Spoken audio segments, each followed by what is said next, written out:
And showtime. Ladies and gentlemen, welcome to another episode of the ChannelPro 5-Minute Roundup. We'll look at news, trends, and tips for the SMB channel in 5 minutes or thereabouts. My name is Rich Freeman. I am executive editor of the ChannelPro Network. I am also a co-host on this program. I am joined this and every week by your other co-host, Eric Simpson, a business transformation and improvement advisor for MSPs and other IT providers. Eric, how you doing this week? I'm battling against quarantine fatigue, Rich. I'm trying to stay focused, and that's going to weave into a little bit of our tip of the week this week. All right, we will circle back to that. And you know what? I've got the antidote to quarantine fatigue for myself, at least coming up. I am on vacation next week. I am counting down the hours. This will be my first break in a long while, and I am both getting out of this home of mine and taking a little time off, and hoping that that'll do the trick against quarantine fatigue. It's important. It's important to put your mask on before you help others, Rich.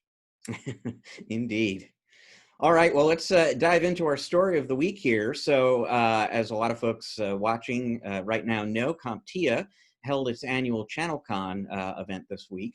Ordinarily, that would be an in-person event, an event actually that I very much enjoy going to every year. They did it online this year, but they did have some big news to announce during the show. And it's a story actually that goes all the way back to 12 months ago to understand where this comes from. So about a year ago, ConnectWise announced that they were going to be creating an information sharing and analysis organization, also called an ISAO, for cybersecurity, specifically for technology solution providers. And the idea is to bring together different vendors, different MSPs, anyone basically with an interest in protecting end users and MSPs for that matter from cyber threats. Create an information sharing center where people can share threat intelligence and hopefully get better at both identifying new threats and mitigating them. Because as we know, Eric, the way we win basically against the bad guys in this situation is by collaborating, cooperating, and sharing information. If we are each in our own silo trying to battle all those threats out there, we're going to be much, much less effective than if we're sharing what we see and helping everyone be more effective against those threats. So this was the goal at ConnectWise. They, in March of this year, announced that rather than drive that effort themselves, they were going to hand it off to CompTIA. CompTIA is an independent membership organization for the IT industry. It actually makes a lot of sense for CompTIA to own that ISAO. And what CompTIA announced this week is that they are officially launching the ISAO, and they are calling it, simply enough, the CompTIA ISAO. They announced some of the early industry partners who have signed on to work with them. ConnectWise, not surprisingly, is one of them. So was Axient. Who else did they get here? Dark Cubed, Sophos were among the early industry partners. They're going to be getting resources and assistance from people at Scout Cybersecurity, ADT, Verizon, SolarWinds, among other companies. And interesting side note, actually, for people who sign on to the CompTIA ISO, that membership comes with corporate level membership benefits in CompTIA itself. So in addition to the benefits of getting all of this security information that can help you protect your business and your clients, you also get access to CompTIA's communities and white papers and research and resources and stuff like that. So, we've talked before, Eric, about the industry needing to come together to address the cybercrime threat out there. And this feels like a relatively important milestone in that effort. Absolutely, Rich. And has it been a year already? Has it been a year already? I mean, I was talking to some colleagues earlier today, and yeah, this has flown by, and it's been a little bit over a year when that was announced, right, by ConnectWise, and it's refreshing to see how it's accelerated and gained momentum and gained additional partnership. And yes, it makes complete sense that someone has to lead, and of course, all these other contributing bodies and organizations, they've got their businesses to run and their own initiatives. So, it makes perfect sense for CompTIA to pick up the torch and lead the way here. And another thing that's very unique about, in your article that's posted up on ChannelPro's website is, this creating an organization like this is not normally allowed by the federal government, right? So can you speak to that a little bit? Yeah, well, I mean, ordinarily when a bunch of different companies, leading companies in an industry get together in a room, and share information, this is considered an antitrust or anti-competitive issue. But going back at least as far as 2015, the federal government has actually been encouraging businesses in different industries to create these ISOWs because of the magnitude of the cybersecurity problem out there and the understanding that sharing information, which in most circumstances is not a good thing for competitors to be doing, actually is a good thing in this case. Yeah, that's a very, I mean, and that's key to to to fueling, this initiative, and why it's gained, I think, so much traction, and is, because of these threats. And we've talked on this program many times, Rich, about the cybersecurity threat to end users and business owners, but also to the MSPs themselves, and how these cyber criminals are targeting MSPs to try to gain access to the infrastructures that they manage for their clients. So I mean, it's great to see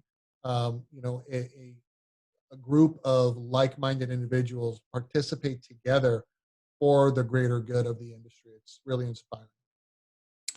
Well, Eric, time for your tip of the week. And as we told folks, it has something to do with quarantine fatigue.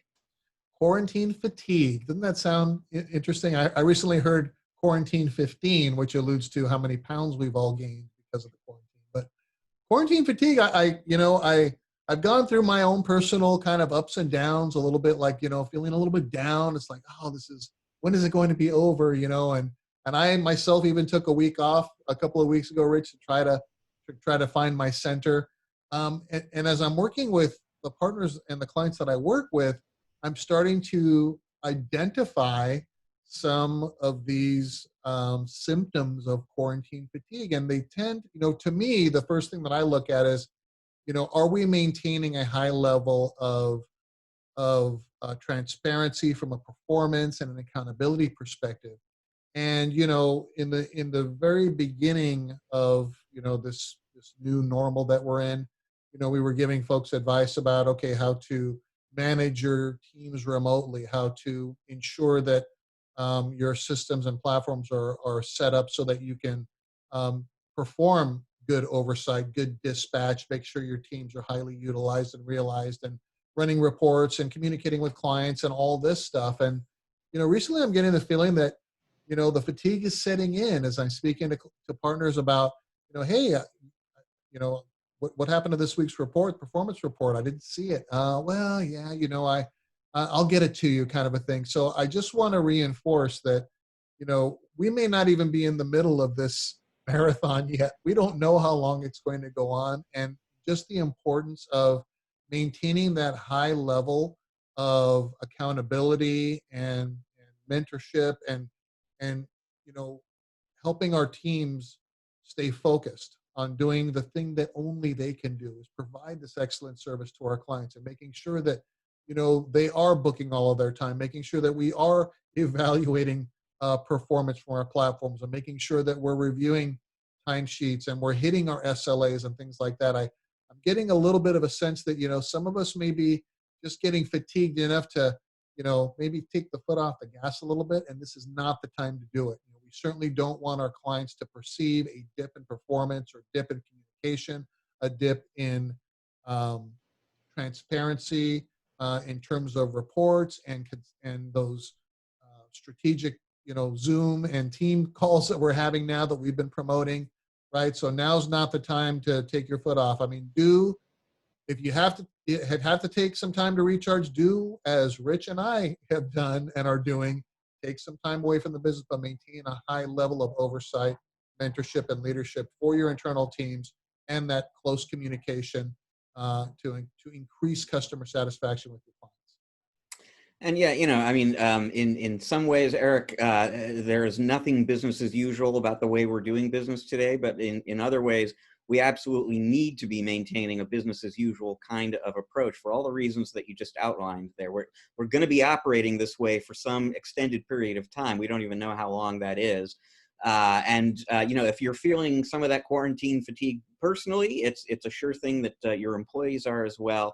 And especially in a down economy, you really need to be emphasizing discipline even more maybe than usual. So absolutely, I completely agree with that advice there, that if you're feeling a little worn down by circumstances right now, and it's causing you to kind of loosen up, get a little bit sloppier maybe than usual, you know, sure thing that that's happening with some of the people working for you as well. And now is a good time to address that and get everybody back into that mindset of really being focused on the job at hand. And like you said, if you know, the reason maybe people are taking their foot off the gas is that they are tired and in need of a break, then assuming they've got some vacation time, here we are in vacation season, take a little time off, but then come on back and be every bit as focused on your job as you were before the coronavirus.